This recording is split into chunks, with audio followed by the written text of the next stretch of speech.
Hello guys, good morning. आज आपके सामने भी अपने टॉपिक लेकर आया हूँ। एक्चुअल में देखो, हमने आज थोड़े दिन पहले stocks low and Gauss divergence theorem के बारे में पढ़ा था, उसका थोड़ा ब्रीफ आइडिया लिया था।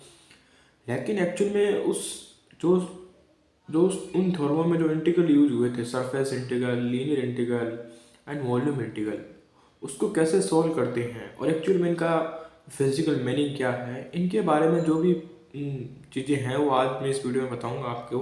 तो सबसे पहले मैं स्टार्ट करता हूँ लीनियर इंटीग्रेशन। सबसे पहले स्टार्ट करते हैं हम लीनियर इंटीग्रेशन। देखो, लीनियर इंटीग्रेशन में आज एक ऐसा इंटीग्रेशन सॉल्व करने की कोशिश करूँगा जो एक्चुअल में किसी भी वेक्टर फील्ड का किसी भी पाथ के अलॉन्ग इंटीग्रेशन किया जाता है, ए डॉट डी आर वैक्टर। हम इस इंटीग्रेशन को सॉल्व करेंगे किसी भी पाथ एल के अलॉन्ग। ए वेक्टर क्या है यहाँ पे? ए वेक्टर एक कोई भी एक वेक्टर फील्ड है स्पेस में, एंड डी आर वेक्टर वो एक छोटा सा एलिमेंट है उस पाथ का, बहुत छोटा सा एलिमेंट, और उसका वेक्टर डी आर वेक्टर है। अब हम क्या करने की कोशिश करेंगे, देखो इसको थोड़ा एक समझते हैं, इसको थोड़ा फील लेते हैं। एक्चुअली में हम देखो हम क्या जानने की कोशिश कर रहे हैं। हम एक्चुअल में कर रहे हैं कैसा इंटीग्रेशन, ये कोई भी एक X Y plane, X Y Cartesian coordinate system है। मैं 2D ही एज्यूम कर रहा हूँ अभी, क्योंकि मैं ज़्यादा कॉम्प्लेक्स नहीं कर रहा हूँ चीज़ों को अभी। ठीक है, मैं क्या करना चाहता हूँ, मैं किसी भी वेक्टर फील्ड, सपोज दैट ये कोई भी एक पैराबोलिक पाथ है, ये पैराबोलिक पाथ है, ये path y is equal to x square path है। ठीक है, y is equal to x square path, ये कोई भी पाथ हो सकता है, ये कोई ज़रूरी नहीं है कि y is equal to x square path ही हो। ठीक है, मैं यहाँ पे कोई एक वेक्टर फील्ड है, ए वेक्टर फील्ड, ये यूनिफॉर्म भी हो सकती है, नॉन यूनिफॉर्म भी हो सकती है। ठीक है, ये कोई ये वेक्टर फील्ड है। मैं क्या करना चाहता हूँ, इस पूरे पाथ के अलोंग इस जो वेक्टर फील्ड है उसका मैं इंटीग्रेशन करना चाहता हूँ। जो मैं कह रहा हूँ इसका थोड़ा मतलब समझो। मैं क्या करूँगा, मैं सबसे पहले यहाँ पे x पे जाऊँगा एक, ठीक है, और इधर से मैं y पे जाऊँगा। ठीक है, यहाँ से मैंने एक एलिमेंट dx कैप्चर किया, और यहाँ से मैंने dy क्या कर लिया, कैप्चर कर लिया। ठीक है, तो समझो ये हुआ dx एलिमेंट, और ये क्या हुआ मेरा dy एलिमेंट। इनका मैंने वेक्टर भी क्या कर दिया, शो कर दिया, ये dx एंड dy। अब एक्चुअल में क्या करो कि इस सरफेस को थोड़ा जूम करो। आप इस सरफेस को थोड़ा जूम करें तो एक्चुअल में ये कुछ ऐसी दिख रही है। ये dx और dy बहुत छोटे हैं, ये जो dx टेंस टू 0 है, dy टेंस टू 0 है।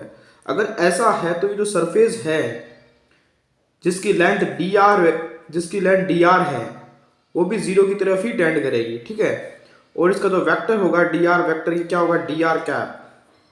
ठीक है, ये जो dr वेक्टर है इसको देखो कैसे लिखेंगे हम।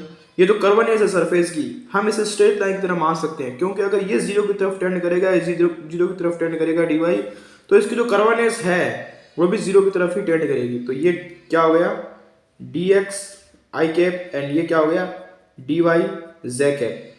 तो यहाँ पे मुझे एक dr वेक्टर मिला, कितना मिला, dx i cap plus dy z cap. मैं क्या करूँगा, अब मैं इस स्पेस के इस पॉइंट पे मैं क्या करूँगा, ये कोई भी ये वेरिएबल टर्म्स में ये मतलब ये ए वेक्टर किसी भी वेरिएबल टर्म में हो सकता है, जैसे ए वेक्टर जैसे function of X Y and Z, जैसे ऐसा कुछ हो सकता है कि एक्स स्क्वायर आई कैप हो, Y square Z J cap हो, एंड जेड कैप। ऐसा मतलब स्पेस में हर एक पॉइंट पे ये अलग अलग वैल्यू देगा, उसकी डायरेक्शन भी अलग अलग होगी।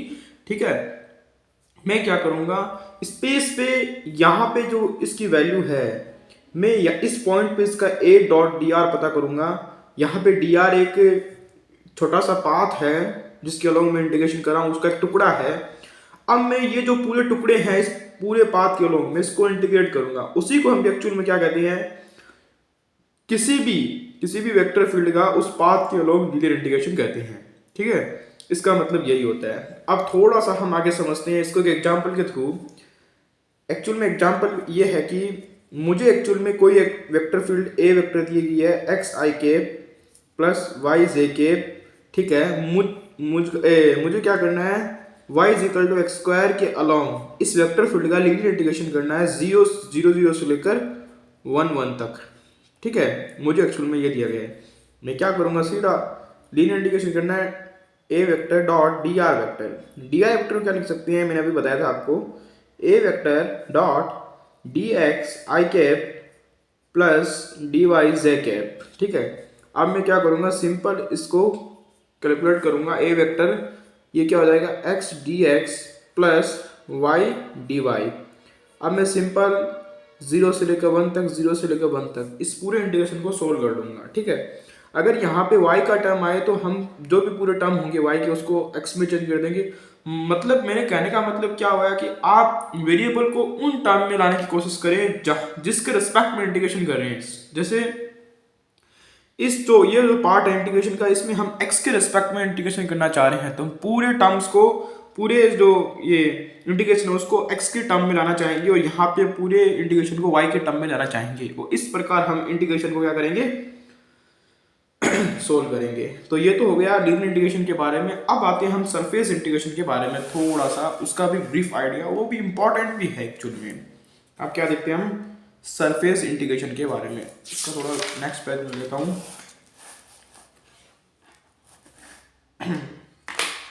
अब आते हैं देखो सरफेस इंटीग्रेशन के बारे में। सरफेस इंटीग्रेशन में थोड़ा आपको ये भी बता दूं, जो हमने लीनियर इंटीग्रेशन पढ़ा, ये किसी भी फील्ड का वर्क डन निकालने में बहुत ज़्यादा काम आता है। जैसे किसी भी फील्ड, जैसे आप अगर इस एफ डॉट डी आर निकालते हो तो आपने 12th क्लास में पढ़ा होगा, एफ डॉट डी आर किसी भी पाथ के लोग ये क्या करता है, work done by the force. Work done by the force मतलब कहने का मतलब ये डी आर वेक्टर तो डिस्प्लेसमेंट वेक्टर होता है और ये एफ वेक्टर क्या होता है, इस फोर्स वेक्टर होता है।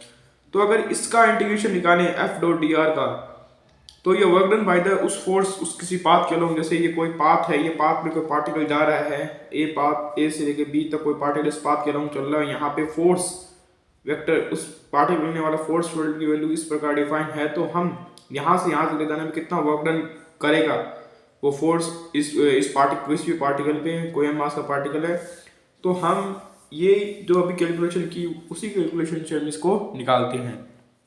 ठीक है, अब आते हैं सरफेस इंटीग्रेशन। सरफेस इंटीग्रेशन कब निकालते हैं हम, एक ऐसे इंटीग्रल, इस इंटीग्रल को सोल्व करेंगे हम, ए डॉट डी एस टाइप का इंटीग्रेशन। ये एक सरफेस इंटीग्रेशन है। ये एक्चुअली जो इंटीग्रेशन है ये फ्लक्स कैलकुलेशन के लिए काम आता है। किसके लिए काम आता है, फ्लक्स कैलकुलेशन के लिए। अब फ्लक्स कैलकुलेशन का मतलब क्या होता है, एक्चुअल में आपने देखा होगा कि किसी भी फील्ड को उसके एरिया से अगर मल्टीप्लाई कर दिया जाए तो वो उस फ्लक्स के एसोसिएटेड, वो जो जिस एरिया से हम उस फील्ड को मल्टीप्लाई कर रहे हैं उसके करस्पॉन्डिंग, उस एरिया के करस्पॉन्डिंग उस फील्ड का फ्लक्स मिलता है एक्चुअल में। तो सरफेस इंटीग्रेशन एक्चुअल में फ्लक्स कैलकुलेशन के लिए ही काम आता है। सपोज दैट मैं आपको एक एग्जांपल के थ्रू समझाऊंगा कि एक्चुअल में कैसे ये सरफेस इंटीग्रल को सोल्व करते हैं और इसका जो बेसिक प्रोसीजर है इसको सोल्व करने का वो क्या है।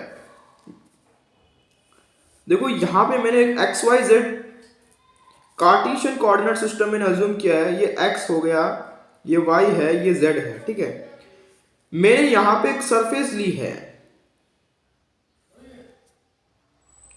मैंने यहां पे क्या ले लिया, एक सरफेस ले ली, ये सरफेस है। ठीक है, ये कोई सरफेस है जिसकी इक्वेशन क्या है, f x y z is equal to 0। ये कोई मैंने सरफेस ले ली, इस सरफेस से करस्पॉन्डिंग मुझे क्या करना है, इसका इस जो वेक्टर फील्ड है इसका मुझे फ्लक्स फाइंड करना है।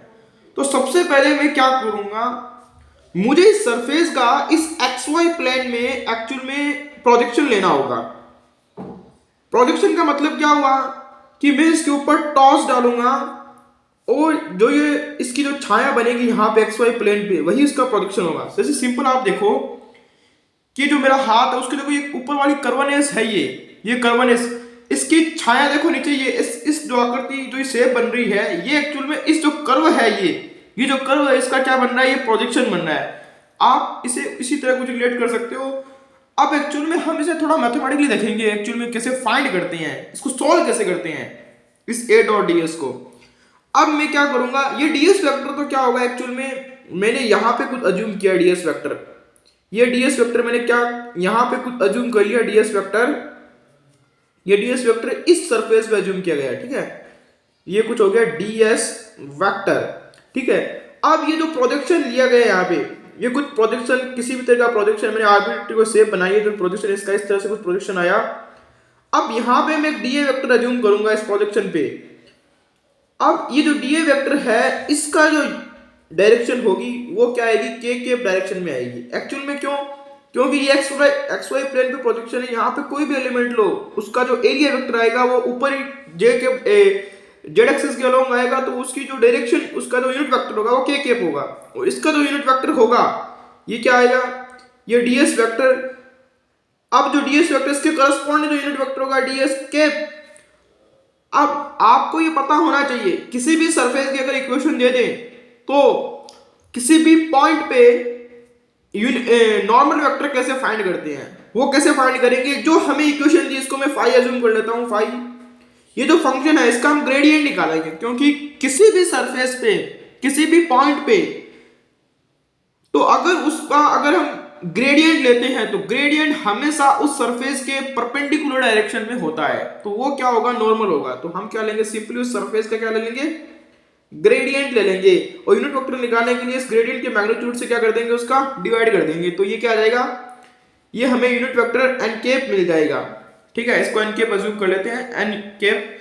तो ये क्या आ गया, ये एक्चुअल में ds एन केप आ गया, जो इस सरफेस का नॉर्मल वेक्टर आ गया, और इस सरफेस का जो प्रोजेक्शन पे लेने पे आई उसका नॉर्मल वेक्टर क्या आ गया, के केप आ गया, ठीक है। ये सारा जो खेल कर रहे हैं हम, ये तो ds है और ये क्या है, ये dA है, ठीक है। अब जो ds और dA के बीच जो एंगल है वो अल्फा एंगल है, तो मैं इसका जो आपने इसका जो मैं लूंगा यहाँ पे, इसको थोड़ा ds को क्या लूंगा, इसके घटक लूंगा, मतलब ds is equal to component लिया ds का इस अलोंग, इसके अलोंग के के जो अपने d है इसके अलोंग लेंगे, तो ds cos अल्फा क्या बनेगा, ds cos अल्फा क्या बनेगा, dA बन जाएगा। तो एक्चुअल में हम क्या फाइंड करेंगे, हम ds की वैल्यू फाइंड करेंगे, ds is equal to dA cos alpha, और यहां पे n cap dot k cap is equal to n k cos alpha, ठीक है। तो ये क्या आ जाएगा, ये क्या आ जाएगा, cos अल्फा और n cap dot k cap. तो cos अल्फा की वैल्यू क्या आ गई, dA upon n cap dot k cap. तो ये तो हम निकाल लिया। अब हम इस इंटीग्रेशन को थोड़ा सा यहाँ पे लेके आते हैं, s a डॉट ds को क्या लिख सकते हैं, ds को पहले सबसे पहले n केप इंटू ds लिखिए, क्योंकि ये एक वेक्टर क्वांटिटी है, तो वेक्टर यूनिट वेक्टर इंटू उसका मैग्नीट्यूड ले लिया हमने, ठीक है। और अब हमने क्या कर दिया, अब हम क्या कर रहे हैं, इसका a डॉट, यहां पे मैं थोड़ा ग्रेडियंट के टर्म में से थोड़ा खोल देता हूं ताकि वो आप इजी हो समझना आपके लिए। और ds को मैंने क्या ले लिया, dA upon n cap k cap, ये n केप एक्चुअल में ग्रेडियंट ही है। अब हम इस इंटीग्रेशन को सोल्व करेंगे, और ये dA को क्या लिख सकते हैं, dx इंटू dy लिख सकते हैं, क्योंकि हम अब xy प्लेन में इंटीग्रेशन को सोल्व कर रहे हैं। तो सिंपली एक्चुअल में हम क्या करना चाह रहे थे, हमें जो dA था उसको xy के टर्म में लाना चाह रहे थे, क्योंकि ये यहाँ पे जो ये कॉम्प्लेक्स इंटीग्रेशन बन जाएगा, यहाँ पे इंटीग्रेशन को सोल्व करना बड़ा टफ है, लेकिन इस प्लेन पे ये एक आर्बिट्री प्लेन है, लेकिन ये प्लेन एक फिक्स xy प्लेन बन गया है, तो इस पे इंटीग्रेशन को सोल्व करना बड़ा इजी होगा। तो हम d को क्या लिख सकते हैं, dx इंटू dy। फिर हम कुछ नहीं करेंगे, फिर सिंपल ये जो ये a डॉट ये n केप लेंगे, और यहाँ पे x1 टू x2 लिमिट होगी, ये y1 टू y2 को लिमिट होगी, और हम एक्चुअल में क्या करेंगे, सबसे पहले क्या करेंगे, ये जो dx है उसको तो बाहर लेंगे, और पहले ये इंटीग्रेशन सोल्व कर लीजिए पूरा, जो आपने 12th में इंटीग्रेशन पढ़ा है किसी भी एक सिंगल वेरिएबल के रेस्पेक्ट में। तो पहले सबसे पहले ये इंटीग्रेशन सोल्व कर लेंगे, ये जो टर्म आएगी उसको फंक्शन मानते हुए फिर x के पहले सबसे पहले y के रेस्पेक्ट में इंटीग्रेशन करना है, उसकी लिमिट पुट कर देना, उसके बाद dx के x के रेस्पेक्ट में क्या करना है, इंटीग्रेट करना है और लिमिट पुट कर देना। तो ये क्या आ जाएगा, उस सरफेस से टोटल फ्लक्स आ जाएगा, जो ये सरफेस है, ये जो ऊपर वाली कोई भी सरफेस दी हुई है, उससे पूरा फ्लक्स आ जाएगा। ठीक है, अब ये जो मैंने डबल इंटीग्रेशन का जो मैंने कॉन्सेप्ट समझाया है, एक्चुअल में इसका इस कॉन्सेप्ट का फंडामेंट, इसका मतलब क्या है एक्चुअल में इस कॉन्सेप्ट का, थोड़ा मैं आपको इसकी थोड़ी सिंपल सरफेस से थोड़ी इसकी फील जाता हूं। एक्चुअल में डबल इंटीग्रेशन किस तरह फ्लक्स को कैलकुलेट करने में काम आता है। देखो आपको एक्चुअल में कुछ ऐसा दिया हुआ है, ये आपको suppose that X Y plane दिया हुआ है। ठीक है, यहाँ पे मुझे एक रेक्टेंगुलर सरफेस दी हुई है और इस सरफेस के अलोंग मुझे क्या करस्पॉन्डिंग मुझे क्या निकालना है, यहाँ पे कोई एक फील्ड है, ये कोई भी एक vector field, suppose electric field भी हो, मैग्नेटिक फील्ड, कोई भी फील्ड हो, ये फील्ड इस सरफेस की क्या आ रही है, जैसे ये कोई सरफेस है, ये इस फील्ड की डायरेक्शन हमारे इस सरफेस के बाहर की ओर है, मतलब ये तो क्या होगी, ये जो पूरा आप ऐसे अज्यूम कर लो कि जो ये पेज है ये क्या है, इस सरफेस के करस्पॉन्डिंग हमें क्या निकालना है, फ्लक्स निकालना है। और ये जो है, जो पेन की जो निप की डायरेक्शन है वो एक्चुअल में फील्ड की डायरेक्शन है। तो ठीक है, इस डायरेक्शन में जो फ्लक्स निकालना, तो सबसे पहले मैं क्या करूंगा, हम एक्चुअल में इसकी जो डायरेक्शन होगी, इस फील्ड की डायरेक्शन भी के डायरेक्शन में ही होगी और इसकी डायरेक्शन क्या होगी, ये एरिया वेक्टर की वही के होगी।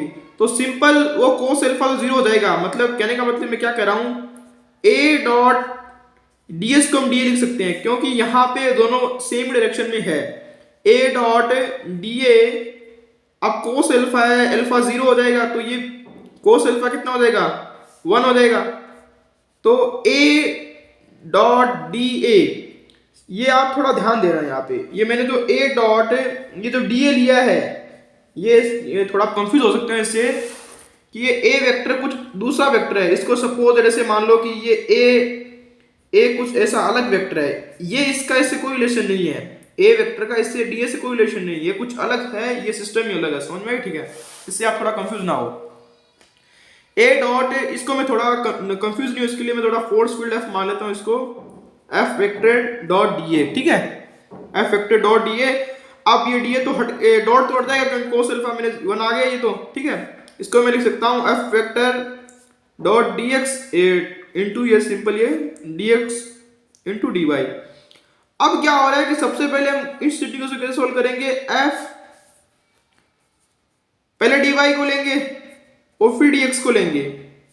कहां से कहां तक लेंगे, y1 टू y2 और x1 टू x2।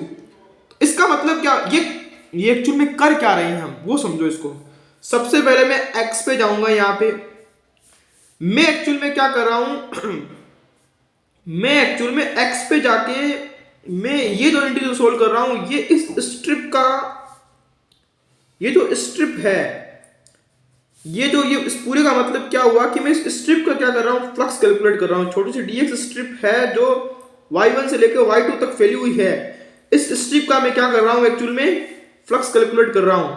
ठीक है, अब मैं क्या कर रहा हूं, इस स्ट्रिप को, इस पूरी स्ट्रिप को x1 से x2 तक क्या कर दूंगा, इंटीग्रेट कर दूंगा। मतलब अब ये पूरी स्ट्रिप को क्या कर दूंगा, जोड़ दूंगा। तो सबसे पहले मैंने क्या किया, सबसे पहले मैंने उस छोटी सी स्ट्रिप को, जो dx स्ट्रिप है जो y1 से y2 तक फैली, उसको इंटीग्रेट किया। उसके बाद मैंने पूरी स्ट्रिप को मैंने क्या कर दिया, x एक्सिस के अलोंग क्या कर दिया, इंटीग्रेट कर दिया।